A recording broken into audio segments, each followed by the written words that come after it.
Hello friends, তোমরা সবাই কেমন আছো? আশা করছি তোমরা সবাই খুব ভালো আছো। আমিও অনেক ভালো আছি। আজকে তোমাদের সঙ্গে শেয়ার করব আমার স্পেশাল চিকেন কষা রেসিপি। তো চলো রান্নাঘরে যাওয়া যাক।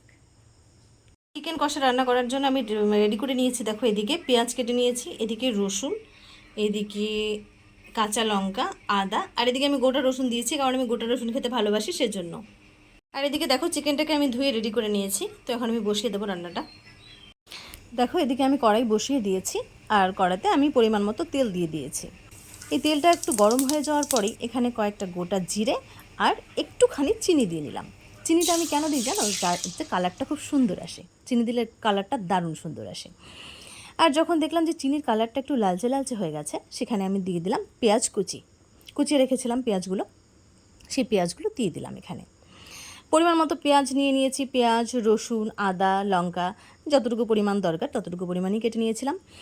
আর এদিকে ভালো করে পেঁয়াজটাকে নাড়াচাড়া করতে হবে, আর পেঁয়াজটা যতক্ষণ না লাল হয়ে যায়। এদিকে দেখো, রসুন বেটেছি আর আদা বেটে নেব। এদিকে আমার রসুন বাটা কমপ্লিট।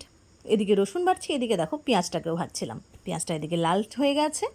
আর এখানে কাঁচা লঙ্কা চিড়ে রেখেছি, আর যেহেতু আমি গোটা রসুন ভালোবাসি তাই কাঁচা লঙ্কা আর গোটা রসুনটা দিয়ে দিলাম। আর এখানে দেখো, আমার আদা বাটা রসুন বাটাটাও কমপ্লিট। আদা বাটা রসুন বাটাটাও আমি কড়াতে দিয়ে দিলাম। দিয়ে ভালো করে নাড়াচাড়া করে নিতে হবে। পেঁয়াজের কালারটা দেখো একটু লালচে লালচে কালার এসছে। এটাকে সুন্দরভাবে নাড়তে নাড়তেই যখন কালারটা আর একটু বেশি লালচে লালচে আসবে, তখন স্বাদ মতো নুন আর হলুদের গুঁড়ো দিয়ে দিলাম। দিয়ে ভালো করে নাড়াচাড়া করে নেবে। দেখো কালারটা কি সুন্দর লাগছে দেখতে। চিনি দিলে কিন্তু কালারটা সত্যি খুব সুন্দর হয়ে যায়। তারপর এখানে দিয়ে দিলাম পরিমাণ মতো লঙ্কার গুঁড়ো। আমি যতটুকু পরিমাণে ঝাল খাই ততটুকু লঙ্কার গুঁড়ো দিয়েছি, তো তোমরা যেরকম ঝাল খাও সেরকমই দেবে। আর দিয়ে দিলাম 1 চিমটে জিরে গুঁড়ো। জিরে গুঁড়ো না দিলেও চলে, কখনো দিই না। দিয়ে ভালোভাবে এটাকে কষিয়ে নিতে হবে। প্রথমেই মশলাটাকে খুব সুন্দর করে কষিয়ে নিতে হবে। প্রথমে ভেবেছিলাম টমেটো দেবো না, তো তারপর ঘরে দেখলাম যে টমেটো আছে, একটা টমেটো কেটে দিয়ে দিলাম। তারপর দেখো, একটু ভাজা ভাজা করে নিয়ে এখানে যে চিকেনগুলো ধুয়ে রেখেছি সেই চিকেনগুলো দিয়ে দিচ্ছি। তো চিকেনগুলো দিয়ে ভালো করে নাড়াচাড়া করে নেবে। ওয়াও, আমার তো এখনই দারুণ লাগছে, কারণ চিকেন খেতে আমি প্রচণ্ড ভালোবাসি। তো কিছুক্ষণ সময় ভালো মতন নাড়তে হবে, মোটামুটি মিনিট 10 সুন্দরভাবে নেড়েচেড়ে নেবে। আগেই কিন্তু জল দেবে না, আমি দিই না, আগে আমি জল দিই না। আগে আমি মশলাটাকে দিয়েই চিকেনটাকে দিয়ে ভালো করে নাড়াচাড়া করে নিই। মোটামুটি 10 থেকে 15 মিনিট এভাবে নাড়াচাড়া করে নিই। তো নাড়াচাড়া করতে করতেই দেখো কালারটা একদম অদ্ভুত সুন্দর একটা কালার চলে এসছে। আর দেখো, তারপর এখানে দিয়ে দিলাম পরিমাণ মতো জল। আর এই জলটার মধ্যেই যতটুকু সেদ্ধ হওয়ার ততটুকুই হয়ে যাবে, আর পরে আর এক্সট্রা কোনো জল দেবো না। জলটা দিয়ে সুন্দরভাবে চারদিকে নেড়ে চেড়ে একটা চাপা ঢাকা দিয়ে দিতে হবে, এবং গ্যাসের তাপটাকে সামান্য কমিয়ে রাখতে হবে যাতে পুড়ে না যায়। মাঝখানে মাঝখানে কিছুক্ষণ পরপর এসে ঢাকনাটাকে তুলে একটু নাড়াচাড়া করে নিতে হবে, না হলে কড়াইয়ের তলায় লেগে যাবে এটা।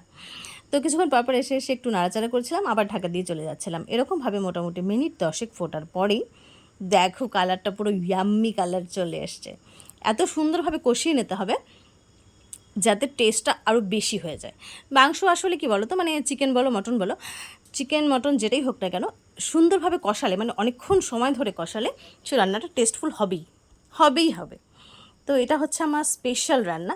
আমার হাতের চিকেন খেতে আমার বাড়ির প্রত্যেকেই খুব ভালোবাসে। তো তোমরা এরকমভাবে রান্না করে দেখবে, আমার মনে হয় যে তোমাদেরও অসাধারণ লাগবে খেতে। সো বন্ধুরা, আজকে আমি তোমাদের সঙ্গে শেয়ার করলাম আমার স্পেশাল চিকেন কষার রেসিপি।